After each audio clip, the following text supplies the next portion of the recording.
नमस्कार, आप देख रहे हैं बहस का नंबर 1 शो ताल ठोक के। आपके साथ मैं हूं प्रत्युष खरे।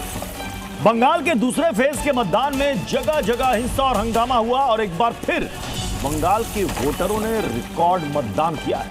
पहले फेज की तरह ही दोनों पक्ष बम्पर वोटिंग को अपने पक्ष में बता रहे हैं। अब ऐसे में बहस जरूरी है क्योंकि सभी पक्ष वोटिंग के दौरान हिंसा हंगामा के लिए एक दूसरे पर आरोप लगा रहे हैं और दोनों ही फेज में बम्पर वोटिंग किसके पक्ष में है, इस पर कयासबाजी जारी है। अब यह समझना बेहद जरूरी है कि इस बार जनता के मुद्दों पर बात कितनी हुई भी या बिल्कुल भी नहीं। ऐसे में सवाल है कि मतदाताओं ने तो बम्पर वोटिंग कर अपना फर्ज पूरा किया, क्या उनकी उम्मीदें पूरी होंगी? बंगाल में ऐसा क्यों लगा कि जनता के मुद्दों पर कम ही बात हुई है? चुनाव के दौरान बंगाल के लिए रोडमैप की बात कितनी हुई? और भी दूसरे सवालों पर ठोकेंगे ताल, जिसमें साथ होंगे कुछ खास मेहमान। लेकिन मेहमानों के पास जाने से पहले आज सबसे जरूरी बात, सबसे सटीक एआई एग्जिट पोल लेकर आज फिर आपके सामने जीनिया आ रही हैं। जीनिया, स्वागत है आपका। जीनिया, आज बंगाल के आखिरी राउंड की वोटिंग चल रही है। अभी 1 घंटे का वक्त अभी और बाकी है। दोनों फेज के चुनाव पर आपने बहुत करीब नजर रखी थी। बताइए, बंगाल में इस बार क्या होने वाला है? आपकी ही तरह मुझे भी बंगाल के नतीजों को जानने की उत्सुकता है। थोड़ा सब्र कीजिए, डेटा प्रोसेस हो रहा है। प्रोसेसिंग के बाद आपको पता चलेगा कि इस बार बंगाल में उलटफेर होगा या नहीं। एआई एग्जिट पोल के आंकड़े के लिए कुछ देर का इंतजार करना पड़ेगा। चलिए, जीनिया ने बताया कि कुछ देर का इंतजार करना पड़ेगा। सभी को इंतजार है, जितना हमें इंतजार है उतना सामने टीवी के सामने बैठे दर्शकों को भी इंतजार है कि क्या अनुमान होता है, क्या वो सटीक विश्लेषण, क्या सटीक अनुमान सामने आता है। हम बाकी मेहमानों का रुख करें, ग्राउंड जीरो पर भी चलें, लेकिन उससे पहले एक छोटी सी रिपोर्ट आपको दिखाते हैं।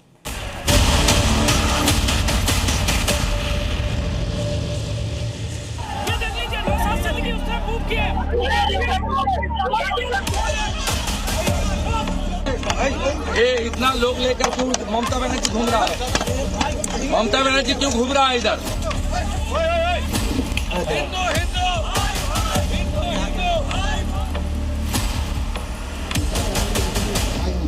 বোতাম বন্ধ, बीजेपी বোতাম বন্ধ। ये क्या गुंडाराज चल रहा है? देश को बेच दिया।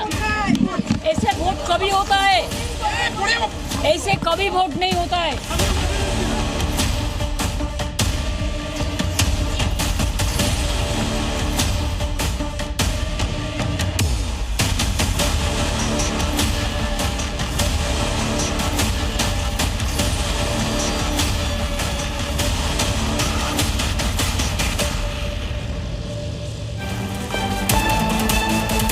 सी न्यूज पर एआई एग्जिट पोल आपके सामने होगा। एआई एग्जिट पोल में बताएंगे आपको कि दोनों चरणों के चुनाव में जनता ने किन मुद्दों पर भरोसा जताया है। बीजेपी और टीएमसी, जो कि आज की तारीख में मुख्य प्रतिद्वंदी पार्टियां बंगाल के अंदर हैं, दोनों के मैनिफेस्टो को लेकर के, दोनों की चुनावी जनसभाओं को लेकर के क्या क्या इक्वेशंस रही हैं, उसको समझाने के लिए हमारे साथ एक खास पैनल प्रत्युष है। जी हाँ, बिल्कुल। हमारे साथ सुरेंद्र राजपूत जी, कांग्रेस के प्रवक्ता, जुड़ चुके हैं। जफर इस्लाम, बीजेपी के प्रवक्ता, हमारे साथ जुड़ चुके हैं। स्टूडियो में हमारे साथ एक बड़ा पैनल मौजूद है। लक्ष्मी देवी हमारे साथ हैं, जो दक्षिण की राजनीति पर बहुत गहरी निगाह बनाए रखती हैं। डॉक्टर एस के दत्ता सर है, पॉलिटिकल एनालिस्ट हैं। हमारे साथ अक्कू श्रीवास्तव सर है, वरिष्ठ पत्रकार। ज्ञान प्रकाश हमारे साथ वरिष्ठ पत्रकार मौजूद हैं। और हमारे साथ अभिषेक शांडिल्य भी हमारे साथ हैं। रोहन दुआ भी हमारे साथ मौजूद हैं। पंकज प्रसून भी हमारे साथ मौजूद हैं। तो हमारे साथ एक बड़ा पैनल है और कुछ और लोग भी हमारे साथ और जुड़ेंगे। हम ग्राउंड जीरो पर भी चलेंगे, लेकिन मैं शुरुआत जफर इस्लाम साहब आप ही से करना चाहूंगा। दूसरे फेज में बीजेपी को कितनी उम्मीदें हैं? क्योंकि पिछले बार यहां पर आंकड़ा आपका बेहद कम था, 142 में मात्र 18। देखिए, जिस तरह से पोलिंग हुई है, जिस तरह से लोगों ने बिल्कुल घर से बाहर निकल के वोट दिया है, जिस परसेंटेज पर वोटिंग हुई है फर्स्ट फेज में, सेकंड फेज में, ये सारे संकेत इस बात को दिखाते हैं। और ये संकेत है उन बातों को कि एक वहाँ पर जो है परिवर्तन चाहते हैं लोग, और इस बार परिवर्तन होकर ही रहेगा, ऐसा जनता ने मन बना रखा है और इसीलिए इस तरह के ये वोटिंग पैटर्न जो है देखा जा रहा है।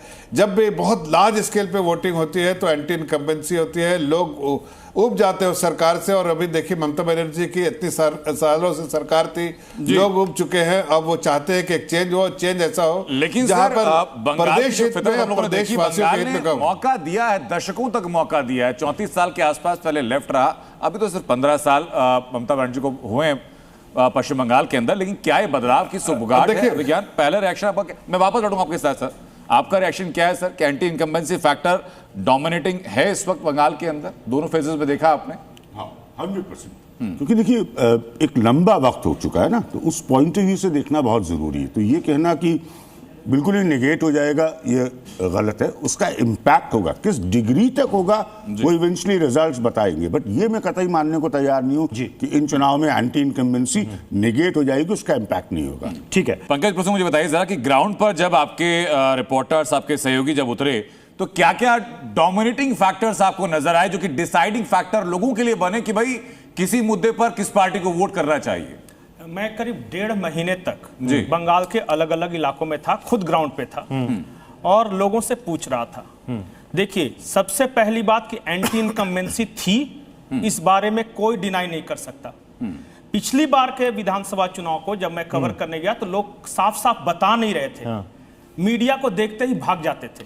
लेकिन इस बार बोलने के लिए उनमें से बहुत सारे लोग तैयार थे। जो मुझे ऐसा लगता है कि जिस वोट बैंक ने ममता का साथ छोड़ा है उनमें वुमेन वोट बैंक एक बहुत महत्वपूर्ण है। पिछली बार जब हम गए थे तो महिलाएं ममता दीदी की तरफ एकदम समझिए कि पागल टाइप की थी कि ममता दीदी को ही देना है। इस बार चाहे संदेश खाली की वजह से हो, चाहे आरजेकर की वजह से हो, या दुर्गापुर में जो मेडिकल छात्रा के साथ हुआ उसकी वजह से हो, या फिर और कई कारण है। क्योंकि मैं एक आंकड़ा देख रहा था, भारत में जितने तेजाब कांड हुए हैं, लड़कियों पर तेजाब फेंकने वाले 27% अकेले बंगाल में हुए। तो बहुत वुमेन सिक्योरिटी इस बार बहुत बड़ा मुद्दा बन के आया था और महिलाएं बात करती थी इस बारे में, बिल्कुल नहीं ये करती। तो वो एक ऐसा वोट बैंक था कि जो ममता से सारा का सारा नहीं, लेकिन एक मतलब आप ये कहना चाह रहे हैं, मतलब आप ये कहना चाह रहे हैं कि महिलाओं का वोट एक मुश्त जिसकी तरफ स्विंग करेगा जीत उसकी पक्की होगी, जो आपने ग्राउंड पर जाकर महसूस किया। मैं बाकी मेहमानों का रुख करूं उससे पहले मैं ग्राउंड जीरो पर जाना चाहूंगा। प्रमोद हमारे साथ इस वक्त, हमारे सहयोगी जुड़े हुए हैं। प्रमोद, 1 घंटे का और वक्त बाकी है, क्या इस वक्त आप देख पा रहे हैं वहां पर मतदान और कितना रफ्तार पकड़ रहा है? देखिए, अभी भी जो 142 सीटों पर वोटिंग चल रही है, तो अभी ये 5 बजे से ज्यादा का वक्त हो गया है, लेकिन कतारें लंबी लंबी हैं।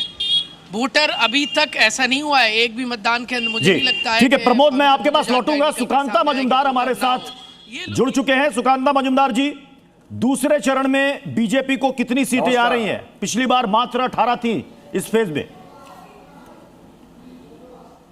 देखिए, इस बार जो वोटिंग पैटर्न है, 3 बजे तक 78.68 यानी लगभग 80% वोटिंग हो गया।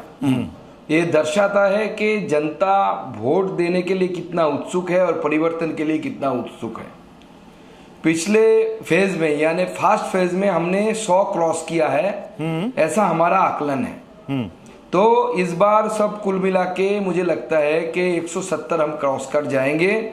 भारतीय जनता पार्टी की सरकार बनने जा रही है और ममता बनर्जी भी हारने जा रही है। जी, अब पिछली बार आप नादिया में 9 सीट, हुगली में 4, उत्तर 24 परगना में 5, ये आपकी कुल 18 सीटें थी अगर मैं गलत नहीं हूं तो। क्या कोलकाता, हावड़ा में भी बीजेपी क्लीन स्वीप कर रही है टीएमसी? देखिए, नदिया, हुगली, हुगली में 3 लोकसभा है, उसमें आरामबाग ने अपने सीट जीता। बाकी पिछली बार बाकी कोई लोकसभा में हमने सीट नहीं जीता ना। हुगली लोकसभा के अंदर कोई सीट जीता था हमने, और ना ये हमारे तीसरी जो लोकसभा है उसमें हमने नहीं जीता था। सिर्फ आरामबाग लोकसभा के अंदर हमने 4 सीट जीती थी। तो इस बार ये सारे जो लोकसभा सीट है इन पे हम सीट जीतेंगे। कलकत्ता प्रॉपर में यानी नॉर्थ कोलकाता और साउथ कोलकाता, ये जो लोकसभा है जी, इसमें भारतीय जनता पार्टी की एंट्री होगी। और जिसे लार्जर कोलकाता माना जाता है, दमदम से लेकर दमदम लोकसभा से लेकर बारासात से लेकर साउथ 24 परगना तक भारतीय जनता पार्टी का इस बार प्रदर्शन बहुत अच्छा होने वाला है और वो वोटिंग परसेंट से ठीक है। सर मुझे ये बताइए कि अगर मैं आपकी बात से सहमत रहूं और आपके दावों को सच माना जाए कि भाई बीजेपी अभूतपूर्व बढ़त हासिल करने जा रही है, आप मैजिकल नंबर के पास जाएंगे, क्या फैक्टर जो आपके सपोर्ट में आप काम किया जिन्होंने? देखिए, भारतीय जनता पार्टी 21 में जो हमने इलेक्शन फेस किया वो हमारा पहला बहुत सीरियस विधानसभा इलेक्शन था जिसमें हमने बहुत सीरियसली हमने लड़ा था। और याद रखिएगा 2019 नहीं लड़ा गया था क्या? को 18 सीट मिली। नहीं, आप समझिए थोड़ा, उससे पहले पार्टी ऐसी नहीं थी ना यहाँ पे। हमने 19 में 18 सीट जीता और 19 में 18 सीट जीतने के बाद ही 21 में हमारा विधानसभा इलेक्शन आ गया। तो आप पार्टी तो तैयार होने देंगे ना। इस बार कार्यकर्ता एक्सपीरियंस्ड है, बहुत ज्यादा मैच्योर है पहले से। इस बार एसआईआर के कारण जो मृत वोटर है, मैं उस पर ज्यादा आपका दृष्टि आकर्षण करूंगा, यानी आपके माध्यम से दर्शक का दृष्टि आकर्षण करना चाहूंगा। लगभग 24,000 नाम काटे गए हैं जो डेड वोटर्स थे। और ये साउथ बंगाल में अगर आप देखें, Calcutta and surrounding her assembly में 4,000 5,000 ऐसे डेड वोटर्स थे, मृत वोटर, और उनकी वोटिंग हो जाती थी वोटिंग के दिन। ये टीएमसी को बहुत बड़ी खामियाजा भुगतना पड़ेगा। टीएमसी भी खुद भी नहीं जानती कि कितना उनका ओरिजिनल वोट है, कितना उनका डालने वाला वोट है, यानी फेक वोट है। जी, कुछ जगहों से सुकांता जी इस तरह की खबरें भी आई, बीजेपी के नेताओं ने उससे दिखाया भी कि ईवीएम में कई जगह टेप था, किसी जगह फेविक्विक का इस्तेमाल किया, क्विक फिक्स का इस्तेमाल किया गया। ओवरऑल देखिए, इलेक्शन तो शांतिपूर्ण रहा, लेकिन साउथ 24 परगना में फलता असेंबली में जो आप इंस्टेंसेस बोल रहे हैं, ये फलता में हुआ है और इसे ये पहली बार नहीं हुआ है, 24 के लोकसभा इलेक्शन में भी हुआ है। और इसे बंगाल में डायमंड हार्बर मॉडल बोला जाता है, क्योंकि वो अभिषेक बनर्जी की लोकसभा है। अभिषेक बनर्जी की लोकसभा की अंतर्गत एक विधानसभा है और वहां पे अभिषेक बनर्जी का दाहिना हाथ गुंडा जहांगीर खान वो लड़ रहा है इलेक्शन, और वहां पे उस तरीके की घटनाएं 24 में भी इलेक्शन में घटी। जी, और मुझे एक बात बताइए, क्योंकि लोकल पॉलिटिक्स को आप बेहतर समझते हैं, इनसाइड से बेहतर देंगे, ये जहांगीर खान से इतना प्यार कैसे है? जो आईपीएस ऑफिसर्स यहाँ से यूपी से बंगाल में डिप्लॉय किए जाते हैं, उनकी भी वीडियो जाती है, जहांगीर खान को धमकाते हुए आती है। आप जब चैनल पर है, स्क्रीन पर हैं, आपके जहन में पहला नाम जहांगीर खान आया? देखिए, जहांगीर खान क्यों वहां पे इतना लोग इनके बारे में बात करें, समझना चाहिए आपको। फलता का अगर आप डेमोग्राफी देखें तो फलता एक हिंदू डोमिनेटेड असेंबली है, लेकिन अभिषेक बनर्जी ने जोर जबरदस्ती अत्याचार करने के लिए, हिंदुओं के ऊपर प्रताड़ना करने के लिए जहांगीर खान को वहां का दायित्व देख के रखा है लास्ट 21 से पहले से। तो लगातार लोगों के ऊपर अत्याचार, डेमोक्रेसी को कुचलना, विरोधियों को किसी भी तरह की एक्टिविटी नहीं करने देना। आप भारत में ऐसी बहुत कम जगह ढूंढने से आपको मिलेगा कि कहीं हिंदू प्रधान इलाके में एक मुसलमान नेता है। जी, इम्पॉसिबल है, ये संभव नहीं आज के दिन में। तो ये यहाँ पे अभिषेक बनर्जी ने जी सुकांता था, ये बताइए कि शुभेंदु अधिकारी ने लीड देता है अभिषेक बनर्जी को लोकसभा में। शुभेंदु अधिकारी ने यह भी कहा कि फिंगर में कुछ सिलिकॉन फिंगर, मतलब उसके जरिए भी कुछ मैनेज करने की कोशिश की जा रही है। 750 नकली उंगलियां, ये कौन सा खेल है? 750 नकली सिलिकॉन फिंगर टीएमसी के काउंसिलर, महिला काउंसिलर ने ऑर्डर दिया था, उसको शुभेंदु दा ने इनिशिएटिव लेकर पकड़वाया और उसको इस्तेमाल नहीं होने दिया। बंगाल में बहुत पहले से ही लेफ्ट के समय से ऐसे बहुत सारे हथकंडे अपनाए जाते हैं और टीएमसी ने उसमें एक्सपर्टाइज कर लिया है। फेक वोटिंग कैसे कराना है, लोगों को धमका के डरा के वोट नहीं देने जाने में बाध्य करना और उनका वोटिंग अपने कार्यकर्ता से दिला देना। क्योंकि इलेक्शन कमीशन का जो एपिक कार्ड होता है, आप भी देखे, जो फोटो है वो फोटो कलर फोटो नहीं रहता ज्यादातर जगह पे। अगर वो कलर फोटो भी होता है, फोटो ऐसा होता है कि उससे आप पहचान नहीं पाएंगे लोग 19-20 हो ही जाता है। तो इस तरीके की हथकंडे तृणमूल कांग्रेस द्वारा बार बार अपनाया जाता है, लेकिन इस बार उनको मुंह की खानी पड़ी। और इसीलिए हम टीएमसी के रिप्रेजेंटेटिव हमारे साथ कुछ ही देर में होंगे, उनसे मैं इसी सवाल को लेकर उनके पास जाऊंगा जो एलिगेशन आपका रहा है। बहुत शुक्रिया आपका। हमारे साथ स्टूडियो में राजेश जोशी भी जुड़ चुके हैं। सर बहुत स्वागत राजेश जी आपका। अकुल सर मैं आपके पास में आऊंगा कि एक बात जो सुकांता मजूमदार ने कही हुई थी कि भाई इस बार पार्टी बहुत सीरियसली इलेक्शन लड़ रही थी, और ये बात है, मतलब पश्चिम बंगाल के नेताओं का ये मानना है कि पिछला जो चुनाव था वो पार्टी हवा में लड़ रही थी। 77 सीटें आई तो पहली बार लगा कि पार्टी जमीन पर खड़े होकर के चुनाव लड़ पा रही है। सहमत है इस बात से आप? बिल्कुल सही है। और इस बार 77 क्या, मुझे तो ऐसा लगता है, अभी वैसे आपने पूछा नहीं लेकिन फिर भी ये है कि जो स्थितियां, जो लड़ाई का क्रम था, जिस तरीके से रणनीति बनी, जिस तरीके से मारपीट हुई है, जिस तरीके से डेस्परेशन ममता के दिखे हैं, उससे ये तो साफ लग रहा है कि 120-130 तक तो ये पहुंच रहे हैं। उसके बाद कैसी स्थिति होगी, कहाँ जाएगा, कितना 150 के आसपास के, अब थोड़ा से कम का जो आंकड़ा है, वहाँ पहुंच पाएंगे कि नहीं पहुंच पाएंगे, वो कौन पार करेगा, ये अभी मुश्किल है कह पाना। इसके लिए तो आज भी क्या, हमें 4 तारीख तक का इंतजार करना पड़ेगा। सुरेंद्र राजपूत जी हमारे साथ जुड़े हुए हैं, कांग्रेस के प्रवक्ता। सुरेंद्र राजपूत जी, कांग्रेस का परफॉर्मेंस दोनों चरणों में अगर मैं सीट गिनने जाऊं तो 0। इस बार क्या उम्मीदें हैं? वोट परसेंटेज 1.61, 142 सीटों में, मैं सेकंड फेज की बात कर रहा हूं। क्या वोट प्रतिशत आप सुधारेंगे, या सीटें जीतेंगे, या सरकार बनाएंगे? प्रत्युष भाई, भारतीय जनता पार्टी के लिए 3 से 77 जी, तो आप भारतीय जनता पार्टी के लिए 3 से 77, वो सरकार बनाएंगे, वो 300 सीट लाएंगे।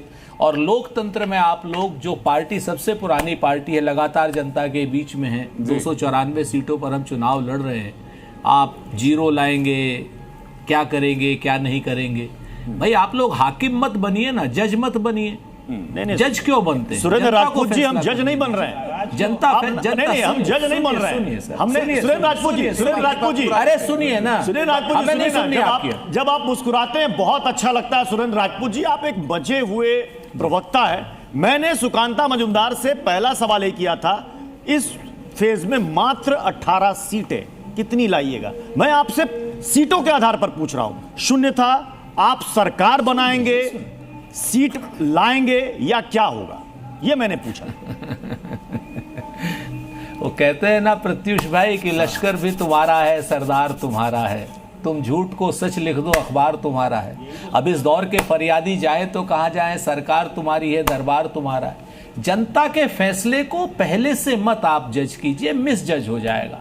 हम लोग अभूतपूर्व काम करने जा रहे हैं, इस बार आपको हम सबको चौंकाएंगे, हम अच्छा रिजल्ट लेकर के आएंगे। निश्चित तौर पर मिस रूलिंग जो केंद्र सरकार की है, जिस तरीके से केंद्र सरकार ने इस चुनाव को 2 तरफा बनाने की एक कुत्सित प्रयास किया है, जिस तरीके से हमारे यहाँ से उत्तर प्रदेश से एक जालिम अधिकारी को लेकर के लोग बताते हैं, अजय पाल शर्मा को, पूरी तरीके से वहाँ की कानून व्यवस्था को ध्वस्त करने का काम किया है। सारी चीजों का जवाब बंगाल की जनता आपको देगी।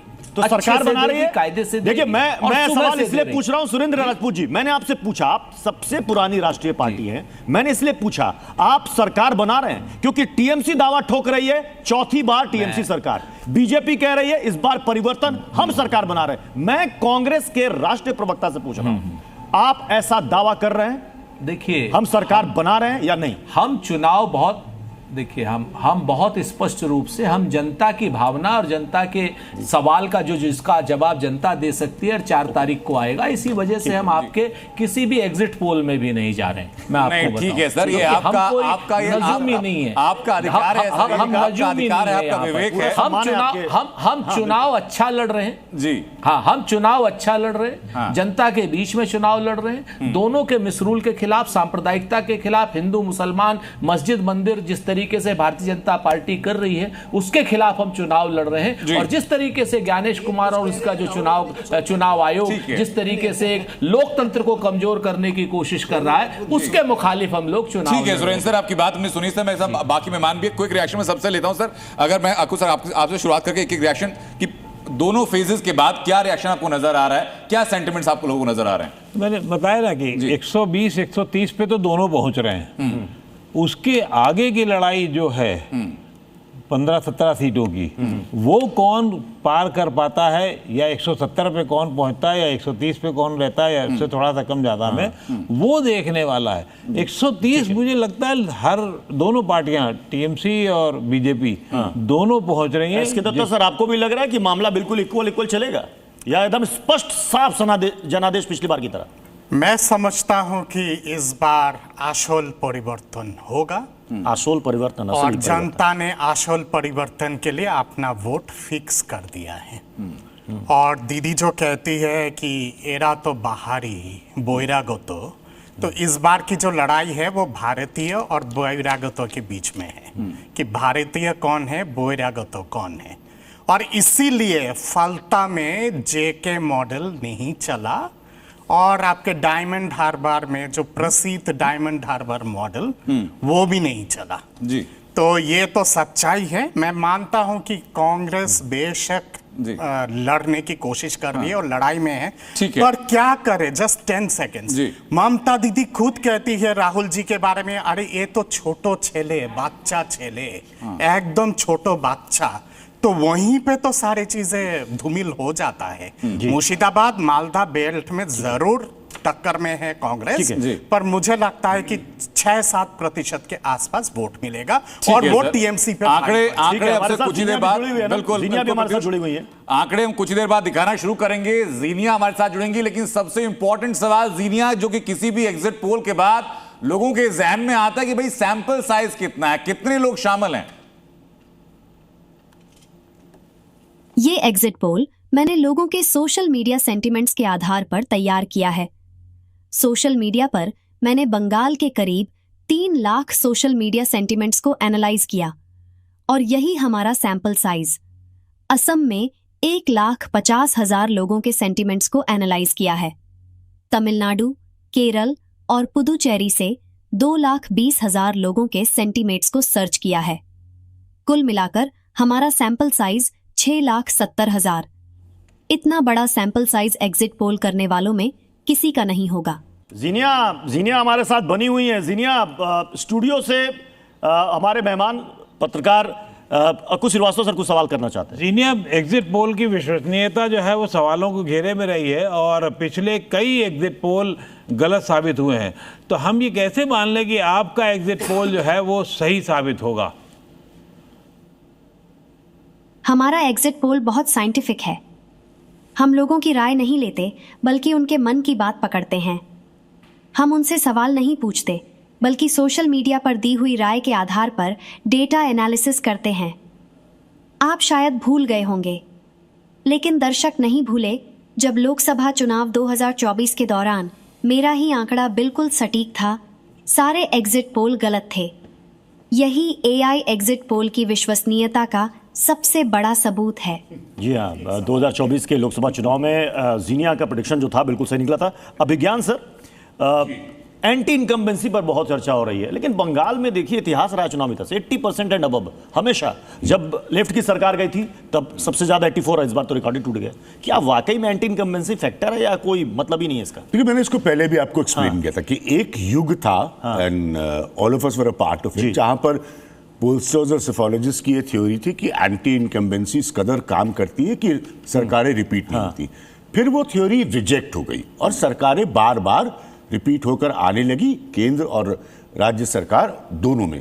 यानी कि भारतीय राजनीतिक मानसिकता जो है समाज की, वो इस कदर बदली कि लोगों को अगर कोई सरकार पसंद आई तो उन्होंने खुलकर वापस उसके लिए वोट किया और उसको वापस लाया। अब आता है फैक्टर पश्चिम बंगाल का, इसलिए क्योंकि ये थर्ड टेस्ट राउंड है। अब थोड़ा सा फर्क समझिए, तो एक बार दो बार बहुत सारे हमारे पास उदाहरण हैं जहां पे एंटी इनकम्बेंसी को बीट किया गया और वही मुख्यमंत्री वापस आए, वही सरकार वापस आए। लेकिन क्या तीसरी बार आप उतना अपनी जो कार्यप्रणाली है उसका बल इकट्ठा कर पाएंगे कि आप एंटी इनकम्बेंसी को, मैंने अंग्रेजी का शब्द इस्तेमाल किया था, नेगेट कर पाएंगे, यानी कि पूरी तरह से नजरअंदाज कर देंगे।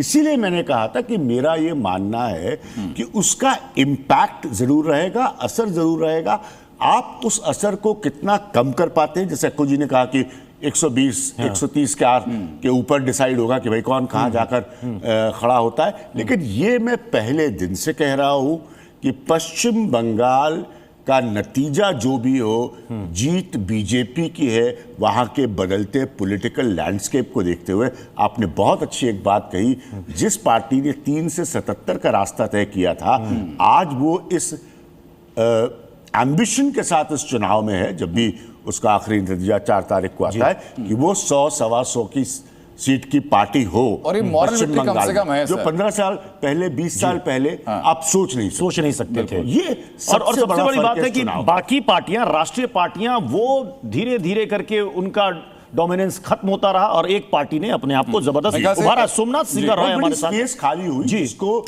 बहुत स्ट्रेटेजिकली बीजेपी ने और लोकसभा में भी किया, और उतना ही उन्होंने विधानसभा में काम किया। सोमनाथ सिंह राय जी हमारे साथ जुड़े हुए। सोमनाथ सिंह राय जी, क्या एंटी इनकम्बेंसी फैक्टर भारी पड़ेगा टीएमसी को?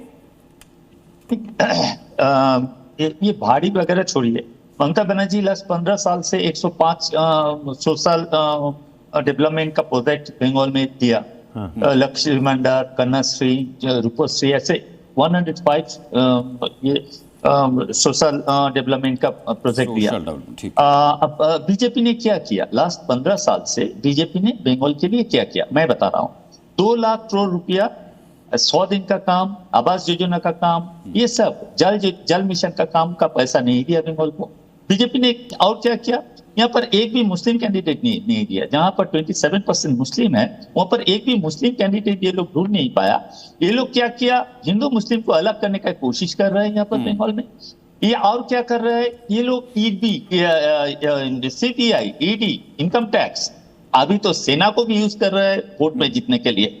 आज से नहीं, आप देखिए बहुत दिन से ये लोग ये करके सिर्फ बंगाल को दखल करना चाहते हैं। नहीं सोमनाथ जी, मैं थोड़ा सा डिफर करता हूं सर, एक पॉइंट ऑफ व्यू मैं शेयर कर रहा हूं, उसके बाद अपनी बात आप पूरी कीजिएगा। जो ईडी सीबीआई वाले जो एलिगेशन है, बहुत सतही एलिगेशन आज की तारीख में हो चुके हैं। बंगाल की, स्पेसिफिकली बंगाल की बात करें तो बंगाल वो राज्य बन चुका है जहां पलायन तो हो रहा है, लेकिन वो सिर्फ मानवीय पलायन नहीं है, वहां से उद्योगों का पलायन भी हो रहा है। जो पर कैपिटा इनकम है, जो गरीबी का जो स्तर है, उसमें 12वें नंबर पर बंगाल आ चुका है। महिलाओं के अंदर एनीमिया की शिकायत साल दर साल वो ग्राफ लगातार बढ़ता जा रहा है। तो आम जो पब्लिक है और जो स्पेशली लगभग 70% के आसपास को जो रूरल वोट है, उसको ये फर्क शायद सर ना पड़े कि कौन सी एजेंसी किस नेता के यहां क्या काम कर रही है। उसको ये फर्क जरूर पड़ेगा उसकी जेब में कितना पैसा आ रहा है या परिवार के लोगों की सेहत कैसी है। आप बात सही बोल रहे हैं, लेकिन हम लोग पैनल में जितना आदमी बैठा है, सरकारी रिपोर्ट और रिजर्व बैंक का रिपोर्ट का हिसाब से सबका सर पे 1,42,000 ऋण है। ये हमारा ये 1,42,000 ऋण हम लोग लिया नहीं, ये बीजेपी का दान है हम लोग सबका ऊपर। ये जो बीजेपी को लेकर बोल रहे हैं, इसके ऊपर मेरा ऊपर भी 1,42,000 ऋण ये लोग ऑलरेडी डाल दिया है। तो डेवलपमेंट का बारे में बंगाल में जो डेवलपमेंट हुआ, मेरा हिसाब से यूपी और ये 2 लाख करोड़ रुपया अगर मिल जाता, अगर हमारा पैसा हमको मिलता, तो ये डेवलपमेंट और आगे बढ़ा सकते थे। लेकिन सवाल तो ये भी है ना सोमनाथ जी, जब आप कहते हैं कि हम आयुष्मान योजना यहाँ पर लागू नहीं होने देंगे, केंद्र सरकार की बाकी योजनाओं को कहते हैं कि उससे फायदा नहीं होगा, उससे बढ़िया तो हमारी राज्य सरकार की योजनाएं चल रही हैं, तो फिर आप कहां से कोऑर्डिनेशन की आप बात करेंगे, समन्वय की आप बात करेंगे? मैं जफर इस्लाम साहब, मैं जफर इस्लाम साहब आपके पास आ रहा हूं। क्या कहीं ये बीजेपी का पिछली बार की तरह कहीं अति आत्मविश्वास तो नहीं है? देखिए, जनता का आशीर्वाद है, आप समझिए, ये जनता का आशीर्वाद है। जनता त्राई त्राई कर रही, जनता जो है परिवर्तन चाहती, जनता चाहती है कि अच्छी सरकार हो, जनता चाहती है कि वेलफेयर स्कीम हो, जनता चाहती है कि प्रदेश के हित में और प्रदेशवासियों के हित में काम हो। इसलिए जनता के बीच में, जनता के जो उम्मीदों पे खरे उतरने वाली पार्टी भारतीय जनता पार्टी है। इसलिए जनता ने इस बार बिल्कुल मन बना रखा है कि भारतीय जनता पार्टी को प्रचंड बहुमत से जिताएंगे। पहले ही राउंड में जो है 110 सीटें के आसपास, इस बार सब जनता, सब उसमें पूरे बंगाल की जनता, आप इस नजरिए से देखिए, 2 चश्मा पहन के, हमारे यहाँ सब जनता बराबर है, वेलफेयर स्कीम सबके लिए लागू है। लेकिन देखिए, टीएमसी तो इस बार 4 मई, जो हमने कहा 4 मई को दी गई, कांग्रेस पार्टी के अभी प्रवक्ता को सुन रहे थे, हमारे दोस्त जो राजपूत साहब को। अब आपने उनकी दुखती नर्स पे हाथ रख दिया कि भाई 0 शून्य या शून्य से आगे, अभी क्या बोले, शन हो गए, शून्य के सुनते ही शन हो गए, इसलिए कि उनको पता है कि वहां पर कांग्रेस पार्टी का वजूद ही खत्म हो चुका है। लेकिन ठीक है, चलिए अब ये कहने के लिए अभी क्या कहेंगे, कहने दीजिए। हकीकत में यह है कि टीएमसी, लेफ्ट और ये शून्य वाली पार्टी सब सन्नाटे में जाएंगे जब रिजल्ट आएगा, इसलिए कि जनता का आशीर्वाद जो है, जनता का समर्थन, जनता का आशीर्वाद भारतीय जनता पार्टी, आदरणीय प्रधानमंत्री जी और जो हमारी पार्टी को है, इसलिए कि वो चाहती है कि एक अच्छी सरकार हो, डबल इंजन की सरकार हो, जो विकास नहीं हो पा रहा है बंगाल में वो विकास हो। इसलिए हम पूरे तौर से निश्चिंत हैं कि इस बार हम सरकार बनाने में कामयाब होंगे और जनता के हितों का ध्यान रखते हुए एक अच्छे गवर्नेंस मॉडल वाली सरकार देंगे, जनता के साथ उनको। ठीक है सर, अब से बमुश्किल 33 मिनट का वक्त बचा हुआ है। 33 मिनट के बाद आंकड़ा दिखाना हम लोग भी शुरू कर देंगे। उस आंकड़े को देखने के बाद 4 तारीख का इंतजार रहेगा। लेकिन अभिषेक मेरे साथ लगातार बने हुए। अभिषेक, मुझे बताइए जरा कि ग्राउंड रिपोर्ट आपकी क्या कहती है, पॉइंटर्स में बताइए कि क्या क्या मुद्दे रहे आपको, फिर वो किसके प्रो किसके एंटी रहे हम लोग समझ लेंगे। देखिए, 3 पॉइंट में हम समझने की कोशिश करेंगे। जैसे मैं मुर्शिदाबाद, फरक्का, मालदा उस बेल्ट में मैंने रिपोर्टिंग की और ग्राउंड रिपोर्ट पे जब मैं वहाँ पे पहुँचा तो मैंने ये महसूस किया कि बंगाल का जो सबसे बड़ा मुद्दा बनेगा वो बनेगा कानून व्यवस्था। आप देखिए कि देश के गृह मंत्री, देश के प्रधानमंत्री गुंडों की बात कर रहे हैं, क्योंकि बंगाल में तो बहुत बड़े ड्रग्स माफिया हैं, उनकी बात नहीं हुई, गुंडों की बात हुई। किसकी? टीएमसी की गुंडों की बात। जो सिंघम आईपीएस उतारे गए, अलग अलग नाम दिए गए, एनकाउंटर स्पेशलिस्ट उतारे गए, जयपाल शर्मा जैसे लोग उतारे गए, वो दूसरे चरण के बाद ज्यादा आपको क्यों दिखे? क्योंकि पहले चरण में वो सब चीजें बीजेपी की तरफ गई। और अगर ये सारी चीजें सही होती दिख रही हैं तो जो मेरा अनुमान है, बीजेपी ने इस पूरे चुनाव को 3 पैटर्न पे लड़ने की कोशिश की। पहला, महिलाओं को साधने की कोशिश की। जो 3000 की स्कीम है वो बहुत लाभदायी हो सकती है। बिहार में भी मैं था, महिलाओं में नरेंद्र मोदी को लेकर यकीन था, इस बात को विपक्ष डिनाई कर सकता है लेकिन ये इसे आप कैंसिल नहीं कर सकते। दूसरा पॉइंट, कानून व्यवस्था। जो मॉडल योगी जी ने सहारनपुर से दिया कि मई जून में हम शिमला बना देंगे, उसी पैटर्न पे बंगाल में देश के प्रधानमंत्री और गृहमंत्री चुनाव लड़ते दिखाई दिए। तीसरा, जो सबसे अहम पैटर्न, बूथ पे क्या हुआ? बिहार में मैंने देखा कि नीतीश कुमार उस वक्त मुख्यमंत्री थे और बूथ पे बहुत कुछ ऐसा हो रहा था जो नहीं होना चाहिए था। अगर पश्चिम बंगाल में टीएमसी के लोगों द्वारा फेक वोटिंग नहीं रोकी गई बीजेपी के द्वारा, तो शायद ये जो फाइट की बात हो रही है, बीजेपी पीछे रह जाएगी। और अगर टीएमसी के लोगों ने फेक वोटिंग की है, लेकिन वहां तो सेंट्रल फोर्सेस डिप्लॉय हैं बूथ पे। बूथ पे तो आपकी राज्य सरकार के लोग होते हैं ना, पीठासीन अधिकारी आपके राज्य सरकार के लोग हैं ना। उसीलिए बीजेपी ने 7th पे कमीशन लागू, 7th पे कमीशन की जो बात की बीजेपी ने, जो है वो बीजेपी को जाता दिख रहा है। डेफिनेटली मेरे अनुमान से बीजेपी मार्क लगा हुआ है कि अगर वहां पर फर्जी, इन्होंने भी 7th पे कमीशन का जो बीजेपी ने वादा किया है, जो 7th पे कमीशन का बीजेपी ने वादा किया है, अगर वो काम करता है तो जो बूथ के लोग थे, क्या वो बीजेपी के लिए थोड़े सॉफ्ट हुए हैं? ये आरोप बूथ पे जीनिया भी जुड़ी हुई है हमारे साथ। जीनिया, एक सेकंड, जीनिया से रिएक्शन ले लें, उसके बाद में तीनों के पास आ रहे हैं। जीनिया, आज असम को लेकर आपके पास किस तरह के सेंटिमेंट हैं? क्या असम में कुछ बदलाव होने वाला? आपका यह एग्जिट पोल क्या कह रहा है? असम की सभी 126 सीटों के सेंटीमेंट को मैंने एनालिसिस किया है और उसका डेटा भी प्रोसेस हो चुका है, लेकिन चुनाव आयोग की डेडलाइन है, इसीलिए अभी असम के डेटा के लिए आपको कम से कम 6:30 बजे तक का इंतजार करना पड़ेगा। जी, तो हम सबको इंतजार है। हाँ बिल्कुल, सबको इंतजार है थोड़ी देर का। नवीन जी भी हमारे साथ जुड़े हुए हैं। नवीन जी, 4 मई, पिछली बार भी यही था नारा बीजेपी का कि 2 मई दीदी गई, अब इस बार भी मई है और 4 मई, लेकिन दीदी की वापसी हो गई थी पिछली बार। नहीं, पिछली बार आप 3 से 77 पर आए थे। हाँ ठीक है।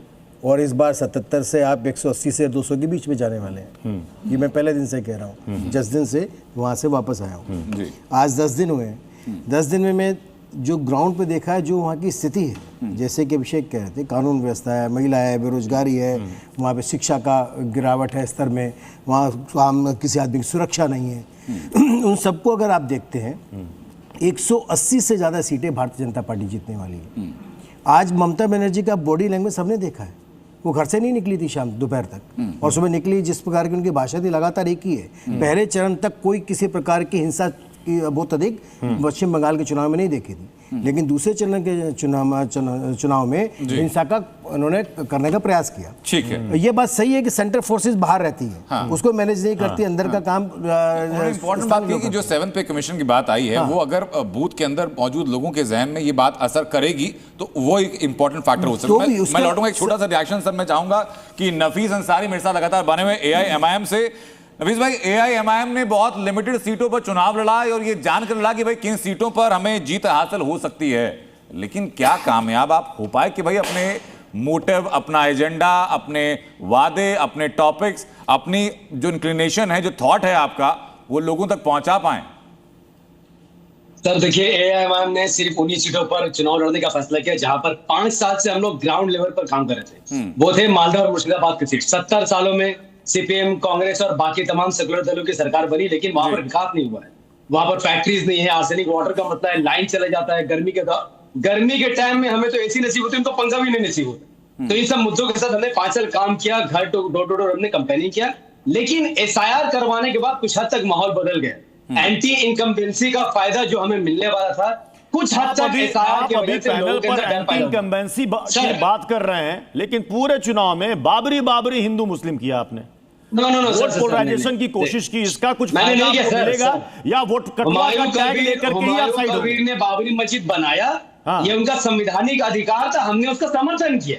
कोई भी राम मंदिर बनाएगा हम उसका भी समर्थन करेंगे, लेकिन जब उनका लिंक बीजेपी से आया हम वहां से हट गए।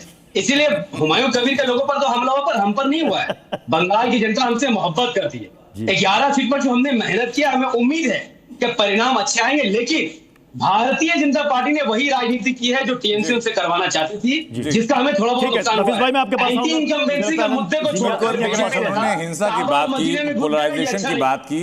मैं जीनिया सीधा आपके पास में आऊंगा कि पश्चिम बंगाल में पोलराइजेशन को लेकर के या हिंसा को लेकर के क्या स्टैटिस्टिक्स सामने आए हैं? पश्चिम बंगाल के चुनावी माहौल को लेकर जो तस्वीर उभर कर सामने आ रही है वो कई मायनों में दिलचस्प है। बंगाल के कई इलाकों से कुछ मारपीट की खबरें आई हैं, लेकिन अगर बड़ी पिक्चर देखें तो हमारे डेटाबेस में दर्ज रिपोर्ट्स बताती हैं कि हिंसा की घटनाएं पिछली बार के मुकाबले बेहद कम रहीं। अगर इसकी तुलना 2021 या 2011 के चुनावों से करें तो कमी बहुत आई है। पहले बंगाल की चुनावी हिंसा सिर्फ चुनाव तक नहीं बल्कि चुनाव के बाद भी होती थी, लेकिन इस बार सुरक्षा व्यवस्था ने हिंसा को काफी हद तक नियंत्रित रखा। यही वजह रही कि बड़ी संख्या में लोग बिना डर के अपने घरों से बाहर निकले और मतदान केंद्रों तक पहुंचे। ये बात तो सही है, क्योंकि बाकी चुनाव को अगर बंगाल के देख ले तो इस बार का चुनाव मामूली छिटपुट घटनाओं को अगर छोड़ दे तो कुल मिलाकर शांतिपूर्वक रहा। और आधे घंटे के बाद सेकेंड फेज में कितनी वोटिंग हुई, क्या पहले राउंड की वोटिंग की भी रिकॉर्ड को तोड़ दिया इसने, ये भी हम आपको बताएंगे। साथ ही जीनिया तो जुड़ी हुई हैं, जीनिया बताएंगी थोड़ी देर के बाद सटीक अनुमान 5 राज्यों का कि किसकी सरकार बनने वाली है। देखो प्रत्युष, मुझे लगता है छोटे से ब्रेक लिए हम लोग रुकेंगे यहाँ पर। ब्रेक के बाद लौटेंगे, जो एक्सपर्ट पैनल हमारा है वो पैनल हमारे साथ रहेगा, और जब ब्रेक के बाद लौटेंगे तो आंकड़े भी हमारे पास आ चुके होंगे और उसके कुछ ही देर बाद दूसरे फेज की लगभग फाइनल वोटिंग परसेंटेज भी हमारे पास आ चुकी होगी। तो ज्यादा टॉपिक्स, ज्यादा स्टैटिस्टिक्स होंगे बात करने के लिए।